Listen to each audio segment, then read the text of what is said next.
Bueno, inicialmente ya vimos en la primera parte la imagen de esa persona, ¿no? Un dolor torácico muchas veces. Y bueno, hay varias maneras de diagnosticar lo que es, o exámenes que ayudan al diagnóstico de lo que es síndrome coronario. Tenemos la ecocardiografía, tenemos lo que es la hemodinamia.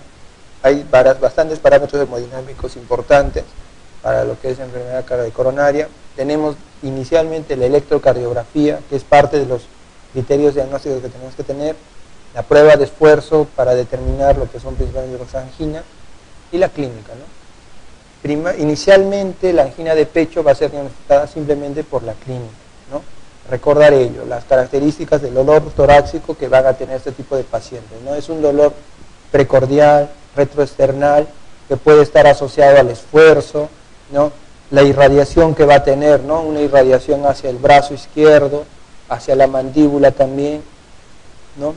Y que pueda ceder o no con lo que son la administración de nitritos. Entonces, con ello ya uno tiene la fuerte sospecha de que el paciente pueda estar teniendo una angina de pecho. Entonces, el diagnóstico inicialmente, el diagnóstico presuntivo va a ser dado por la clínica. Y ya posterior a ello, todos estos 4 son ayuda al diagnóstico. Muchas veces exámenes, lo segundo sería el electrocardiograma, ¿no? Para ver si hay signos de isquemia, o lesión o ya necrosis. Ya después la ecocardiografía para determinar principalmente complicaciones, ver si hay disminución de la fracción de eyección, o hay también zonas de discinesia o asinesia, lo que es riesgo de ruptura ventricular o interventricular, también lo que es la prueba de esfuerzo, más que todo para determinar algún otro tipo de alteraciones, más que todo en lo que es angina. Entonces, la pregunta, el diagnóstico de angina de pecho va a ser principalmente por la clínica, ¿no? Una pregunta un poquito que lo que quiere es justamente eso, pensar cómo se diagnostica realmente estos fenómenos. Principalmente va a ser clínico. Ya lo demás son solamente exámenes auxiliares.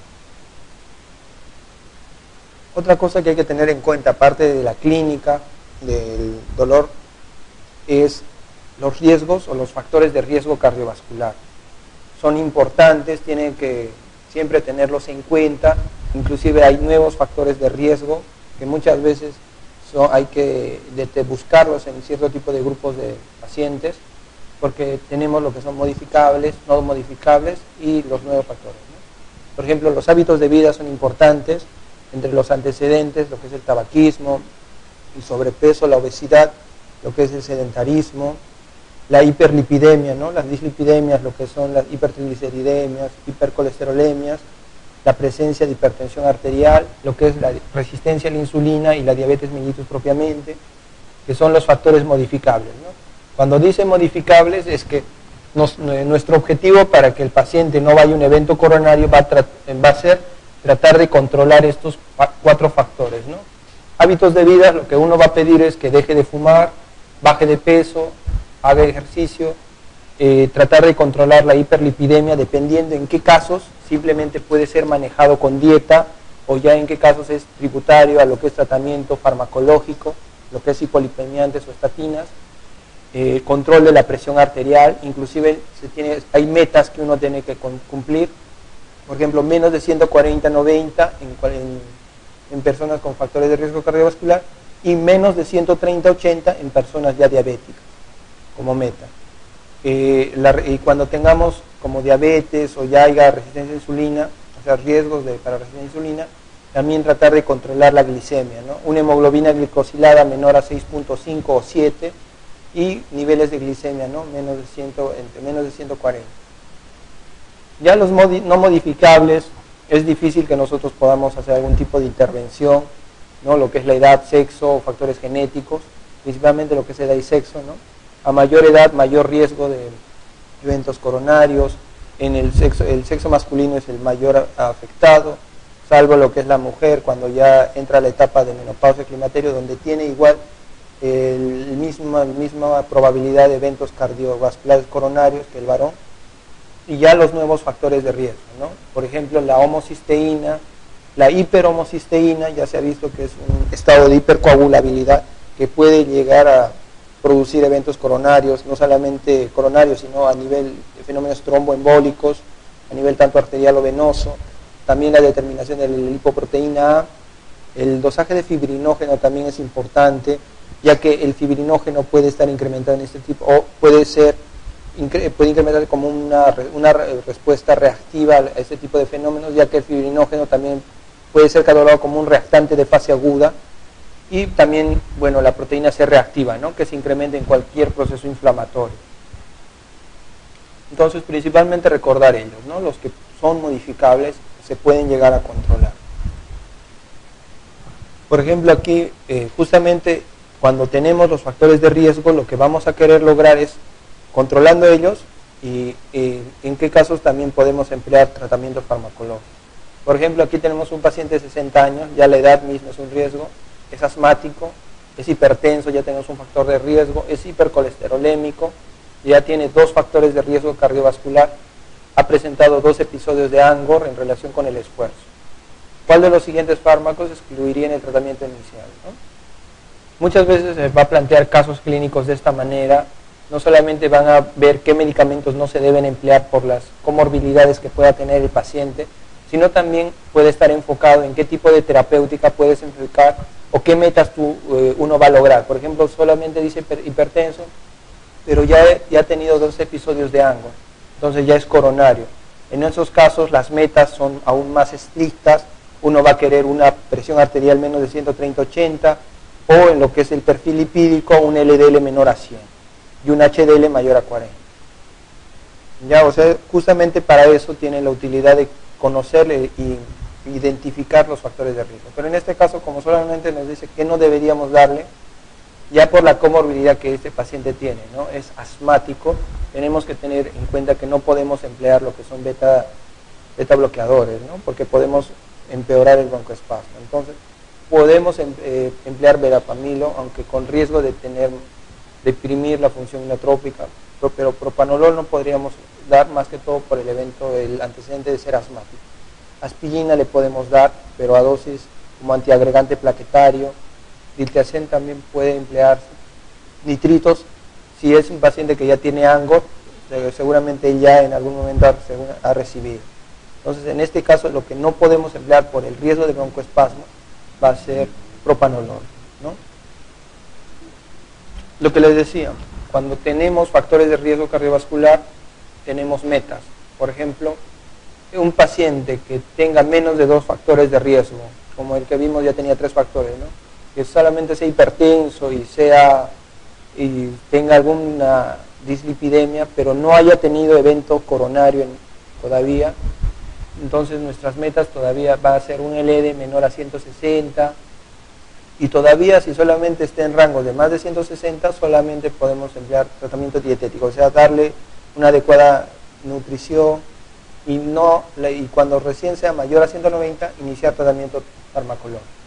Pero ya en este cuadro ven que ya cuando hay más de 2 factores de riesgo cardiovascular, las metas deseadas son más estrictas, y ya inclusive cuando ya ha tenido un evento coronario, como en el caso que vimos, ya es aún más el control. Inclusive ya los diabéticos tienen que ser catalogados como pacientes coronarios. ¿Eso qué significa? Que si tenemos un paciente diabético, que solamente sea diabético, no sea hipertenso, tendría que encajar en este grupo, o sea, tener una LDL menor a 100, menor a 160. Ahora, cuando tenemos un paciente que tiene un síndrome coronario agudo, con elevación del ST, porque dentro de la clasificación hay lo que es con elevación de ST y sin elevación del ST, ¿no? Cuando hay sin elevación del ST puede estar haciendo también una angina inestable, ¿no? Lo importante es monitorización electrocardiográfica, seguimiento de marcadores de daño miocárdico, test de esfuerzo, ecocardiografía, terapia de repercusión. En general, todo esto se debería hacer a un paciente con un síndrome coronario de elevación ST.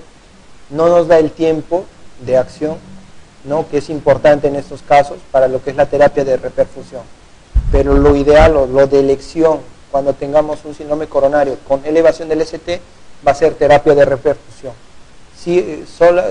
Cuando esté en el tiempo adecuado, ¿no?, dentro de las 2 a 4 primeras horas hasta las 6 primeras horas. Entonces, esa sería la respuesta. Porque ya lo demás es más que todo para apoyo diagnóstico e inclusive evolución, ¿no?, lo que es el ecocardiograma, test de esfuerzo, los que son la curva enzimática con marcadores de daño miocárdico y lo que es el electrocardiograma, ¿no? Entonces la respuesta sería la E. Por ejemplo, aquí vemos eso, cómo se hace una terapia de reperfusión. Tenemos una placa, ¿no? Que en la coronografía se ve que hay una disminución de la luz a este nivel, ¿no? Entonces, lo que va a hacer la terapia de reperfusión es, a través de un catéter por vía femoral, va a tratar de dilatar con insuflación del balón, y posterior a ello se va a dejar un stent, es una lámina, y miren, posterior a la terapia, ¿no? Ahí nuevamente perfusión. Aquí primero, pues aquí. Dentro de lo que es para el diagnóstico y monitoreo de lo que es un infarto, un síndrome coronario, también aparte de la clínica y del electrocardiograma, es importante lo que son las enzimas cardíacas. Y muchas veces se han repetido preguntas acerca del tiempo, o sea, cuáles son sensibles, cuáles son específicas. Por ejemplo, tenemos aquí la mioglobina, la CKMB, CKMB isoforma, troponina T y troponina I. Recordar que la troponina T y la troponina I son más específicas, las más específicas, tienen una especificidad del 90%. Las demás tienen buena sensibilidad, pero no son específicas.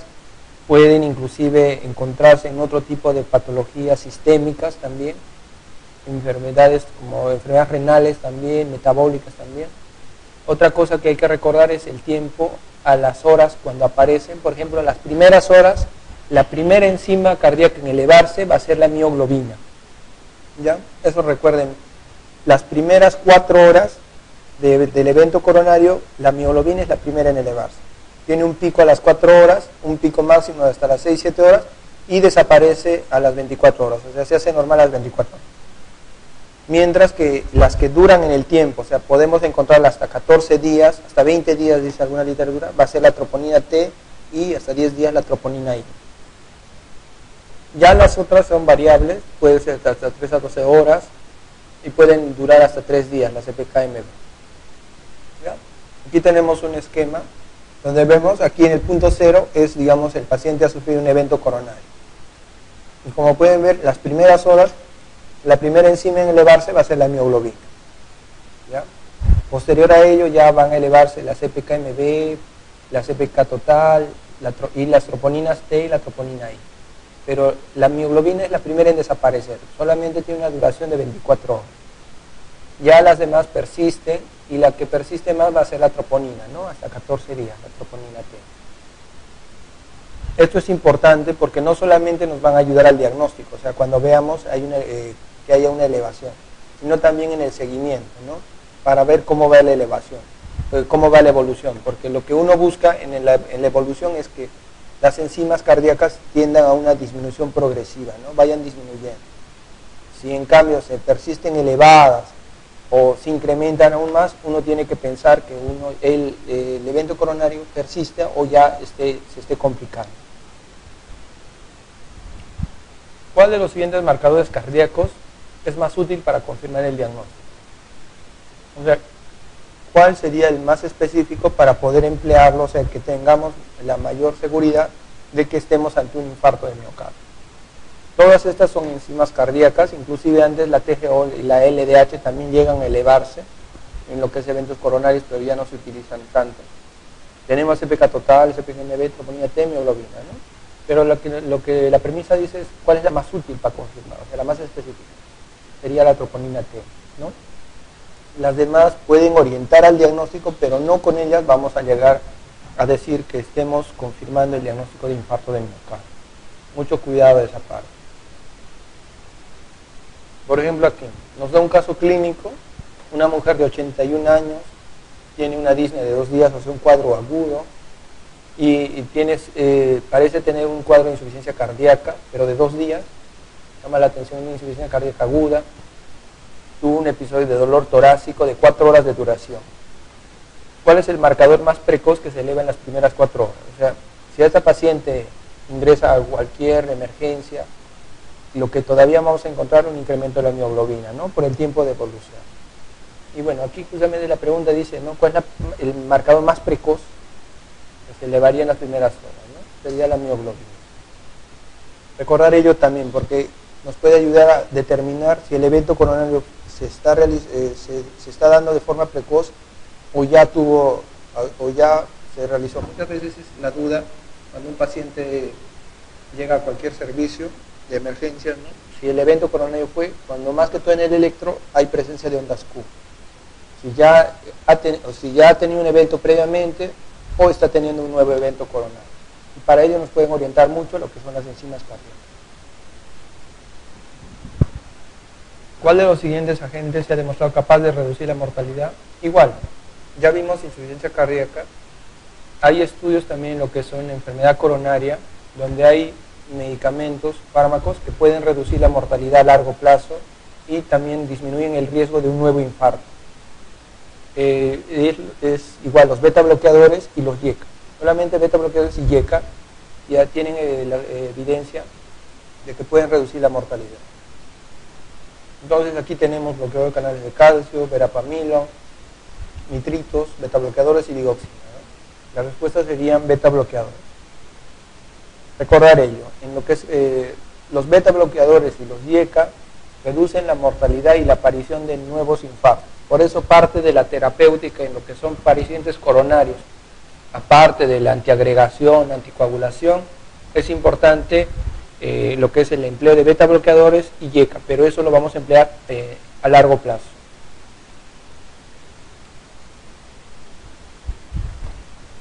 Más que todo en relación a las enzimas, recordar también que como no son específicas para lo que es infarto, principalmente la CPK se puede incrementar en una serie de, como pueden ver, de patologías, la que nosotros vemos infarto de miocardio, ¿no? Pero en cualquier evento isquémico, principalmente cerebrovascular, también puede llegar a incrementarse sin que el paciente esté haciendo un infarto en ese momento, fenómenos de shock, lo que es hipotiroidismo, miopatías, lo que es embolia pulmonar, vasculitis, hay por medicamentos, principalmente corticoides también pueden elevar la CPK, lo que es el hiperhipotiroidismo también, algunos tipos de procedimientos, postquirúrgico también, lo que es el electro, o sea, como pueden ver hay una serie de elementos que pueden llegar a producir incremento de la CPK, no solamente el infarto de miocardio. Por eso les decía que no es específico, solamente puede ayudar a diagnosticar. Justamente en esta pregunta plantea ello, ¿no? Por ejemplo, todas las siguientes quitan valor diagnóstico a la elevación de la CPK en el infarto, excepto, o sea, de esa lista que vimos, ¿cuál no produce elevación de la CPK? Por ejemplo, vimos que algunos procedimientos, principalmente postcirugía, electromiografía, inyecciones, pueden llegar a alterar. Enfermedad renal crónica porque no va a haber una adecuada eliminación de la mioglobina, y también la CPK puede llegar a incrementarse también. Presencia de miopatías por rhabdomiólisis también incrementa ello. Bueno, la taquicardia no es un fenómeno que pueda llegar a alterar la elevación de la CPK, ¿no? Esa sería la razón. Pero tener muy en cuenta esto, porque hay casos clínicos donde van a plantear un paciente que pueda tener un evento coronario y solamente tener un CPK, pero a su vez te puedan dar que pueda tener alteración de función renal, o esté tomando algún tipo de corticoide, entonces en ese caso no necesariamente puede estar haciendo un evento coronario, simplemente por la misma enfermedad renal y la terapia puede tener elevación de ello. Tener en cuenta ello, más que todo para lo que son diagnósticos diferenciales. Después de un infarto de miocardio, ¿cuál de los siguientes fármacos es útil para evitar la dilatación del ventrículo izquierdo, ¿no? O sea, en relación a evitar la remodelación miocárdica. Como vimos, hay dos YECAs y beta bloqueadores, ¿no? Ácido acetil salicílico, no, diuréticos tampoco, atenolol, captopril, digoxina. Pero aquí, bueno, de los dos, el que puede evitar dilatación del ventrículo izquierdo serían los YECAs, ya que los beta bloqueadores más que todo en relación a disminuir el riesgo de un nuevo infarto. La respuesta sería la de lo que son los YECAs. Disminuyen el riesgo de remodelación miocárdica, disminuyen el riesgo de dilatación del ventrículo izquierdo. Bueno, ahora vamos a pasar a la parte de electrocardiografía en lo que es en eventos coronarios. más que todo para poder identificar las 3 alteraciones electrocardiográficas típicas de lo que son síndrome coronario y también, digamos, la localización, porque hay preguntas donde les dicen, paciente que tiene tal electrocardiograma, donde presencia de ondas Q, ondas T negativas en D2, D3, ABF o en ABL, identifique la posible localización del infarto. Y eso sí repiten bastante en los exámenes. Por ejemplo, aquí tenemos un electro normal, pero justo es de este paciente que tiene un dolor torácico, está sufriendo un evento coronario. A los 2 a 5 minutos de que el trombo produce la obstrucción, comienzan los fenómenos de isquemia inicialmente. Entonces, como hay isquemia, lo primero que vamos a encontrar es una onda T picuda, más que todo cuando hay isquemia subendocárdica. Mientras que cuando la onda T se hace negativa, se aplana y se hace negativa, vamos a estar ante una isquemia subepicárdica. ¿Ya? Después del siguiente evento, como les decía, esta es la isquemia subepicárdica cuando la onda T se hace negativa. Lo siguiente en alterarse, ya el fenómeno de lesión, o sea, ya no solamente isquemia, ya hay lesión, obviamente en el miocardio, hay lo que puede haber supra o infradesnivel del segmento ST. ¿Ya? Aquí, por ejemplo, ya vemos que hay un supradesnivel, una convexidad hacia arriba, es la corriente de lesión subepicárdica. Como pueden ver aquí los tiempos, ¿no? A los 5, 7, a los 20 minutos después del dolor torácico. Entonces aquí todavía tenemos isquemia en este electro, donde solamente cuando isquemia es igual a alteraciones en la onda T, donde puede haber onda T positiva, simétrica, que puede haber lesión subendocárdica, o una onda T simétrica negativa, que puede hacer isquemia subepicárdica. ¿Ya? Y ya después, cuando hay alteración del segmento ST propiamente, puede haber infra o supradesnivel, ya se ha formado la corriente de lesión. Y ya no solamente hay isquemia, sino ya hay daño miocardio.